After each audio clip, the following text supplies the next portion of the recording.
সবার আগে সত্যের পথে আমরা আছি আপনার পাশে। চ্যানেল খুললেই নির্ভীক সুর, ভয় ভেঙে জয় বিশ্বাস জাগে।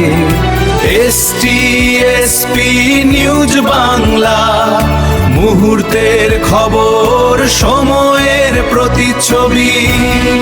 প্রিয় দর্শক, আপনারা দেখছেন STSP নিউজ বাংলা। আজ রথযাত্রা, তাই দাসপুর থানার কয়েকটি এলাকার ছোট থেকে বড় রথের চিত্র আপনাদের সামনে তুলে ধরছি। বিস্তারিত রিপোর্টে দেখুন।